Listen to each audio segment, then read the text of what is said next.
शेखावाटी में संघर्ष के पर्याय और सीकर के सांसद माननीय अमराराम जी हमारे साथ हैं। अमराराम जी, स्वागत है चैनल पर सबसे पहले आपका। आपको, चैनल को और पूरे परिवार को। अमराराम जी, सबसे पहले तो मैं ये आपसे जानना चाहूँगा कि जिले के विकास के लिए आपने क्या मतलब किस तरह की योजना बना रखी है, कोई मॉडल बना रखा आपने? सबसे सीकर जिले की और संसदीय क्षेत्र की सबसे बड़ी समस्या है पेयजल की, और उसका समाधान सबसे पहली प्राथमिकता है।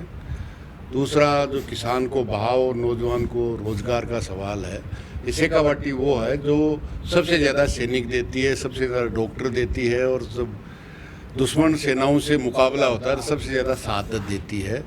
निश्चित रूप से उन जवानों को जो देश की सरकार ने अग्निवीर बनाया है वो समाप्त हो और सैनिक के रूप में भर्ती हो जिस तरह से पहले होती आई थी, क्योंकि वो देश की सुरक्षा के लिए भी और देश के जवानों के लिए भी सबसे बड़ा मैं समझता हूँ निर्णय बहुत ही विपरीत रहा है।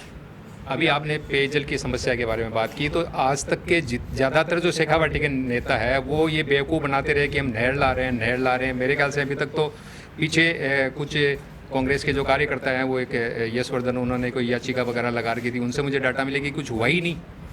ऐसा मैं नहर की बात नहीं कर रहा, मैं पेयजल की बात कर रहा हूँ। पेयजल उपलब्ध होगा। हाँ नहीं, नहर दूसरी चीज़ है। नहर का आप कहने का मतलब है कि सिंचाई के लिए, नहीं पेयजल के लिए। पेयजल के निश्चित रूप से अब क्योंकि जो ज़मीनी वाटर था वो पानी ख़त्म हो चुका है 80% गांव और कस्बों में, इसलिए वो सरफेस वाटर नहर का पानी होगा, चाहे वो राजस्थान नहर का हो और चाहे यमुना का वाटर हो। निश्चित रूप से अभी मैंने देश की संसद में राजस्थान के पेयजल, न केवल शेखावाटी बल्कि पूरे राजस्थान की 80% जनता आज भी आज़ादी के 78 साल बाद पीने के पानी के लिए तरसती है। 600 रुपया दे करके टैंकर खरीद के पानी पीती है या 3-3 किलोमीटर से लेके आती है, और अभी उसकी व्यवस्था सबसे पहले हो, ये हमारा प्रयास होगा।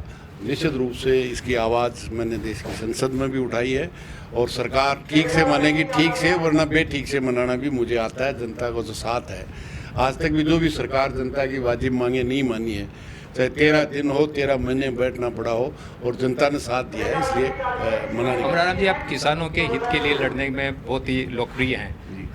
अब बात आती है कि किसानों का जो कल्याण करने के लिए सरकार ने एक कृषि विभाग बना रखा है, मोड़ लंबा तोड़ा, लेकिन वो तो सिर्फ जो ये इंडस्ट्रियलिस्ट हैं, कोई फव्वारे बनाने वाली कंपनी है, ट्रैक्टर बनाने वाली कंपनी है, औजार बनाने वाली कंपनी है, उनका सब्सिडी पे दिलवा के किसानों को माल बेचते हैं, उनकी मार्केटिंग करते हैं। किसान के लिए तो मार्केटिंग नहीं करते। नहीं, किसान के लिए नहीं, मैं समझता हूँ किसान और अलाइड एग्रीकल्चर का बजट पिछले साल की बजाय घटा है, जबकि महंगाई बढ़ी है। इसलिए सरकार किसान के कल्याण का बात कर सकती है। जब तक बजट नहीं होगा तो किस तरह से कल्याण होगा?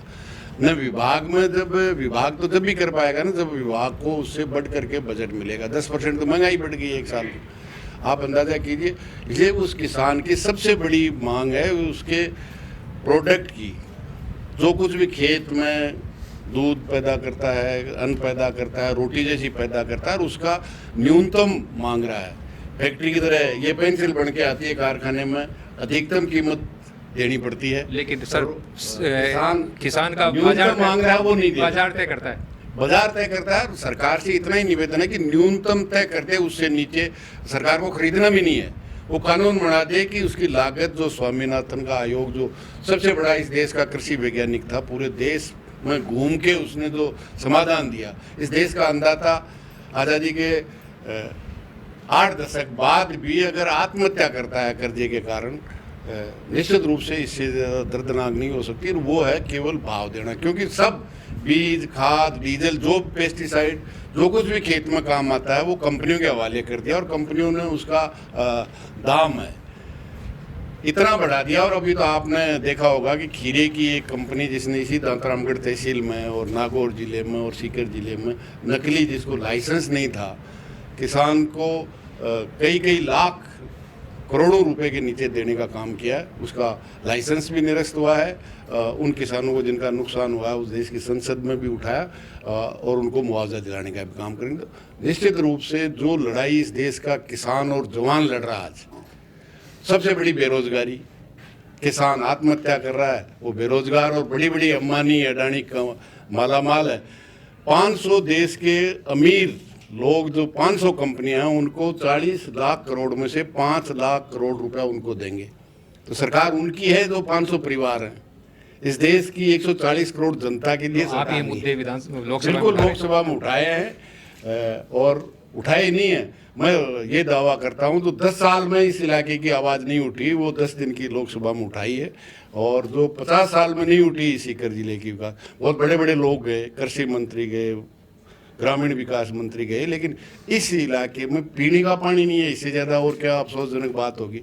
रोजगार यहाँ से टाइल का रॉ मटेरियल सीकर से निकलता है, टाइल गुजरात जाके बनती है और टाइल बनने के बाद वापस सीकर आके हमारे मकान में लगती है।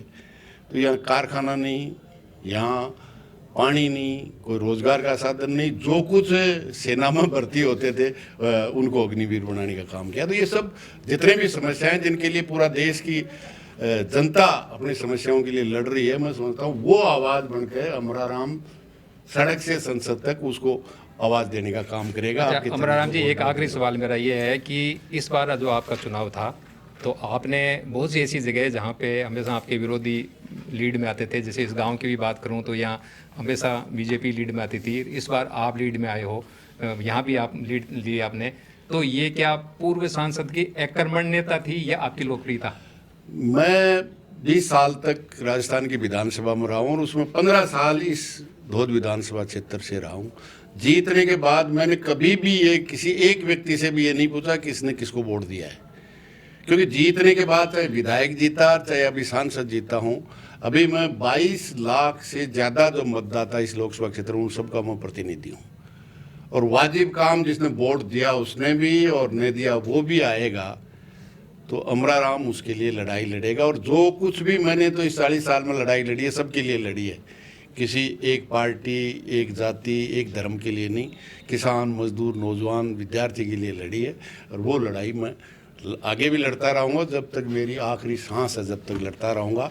और मैं लड़ता ही नहीं रहा, राज्य और केंद्र सरकार को भी झुकाने का काम जनता की ताकत पे किया है। मैं एमएलए था जब भी, नहीं था जब भी, जनता की ताकत पे सरकारों को झुकाकर जनता को जीत दिलाने का काम किया। चाहे बिजली की रेट हो, चाहे कर्जा माफी हो, चाहे काले कानून हो, चाहे सिंचाई का पानी हो, चाहे बीमा क्लेम हो, हमेशा जो भी मुद्दा लेके चले हैं उसको जीतने के बाद ही वापस आए हैं। इसलिए काले कानूनों के खिलाफ भी ये नारा दिया था, जब तक काले कानून वापस नहीं तब तक घर वापस नहीं, काले कानून करा के आए। और ये लड़ाई जो भाव की गारंटी है, तो हमारे देश के प्रधानमंत्री माननीय ने 2011 में लेटर लिखा था और अभी 10 साल से प्रधानमंत्री हैं, लेकिन वो गारंटी देने के लिए तैयार नहीं।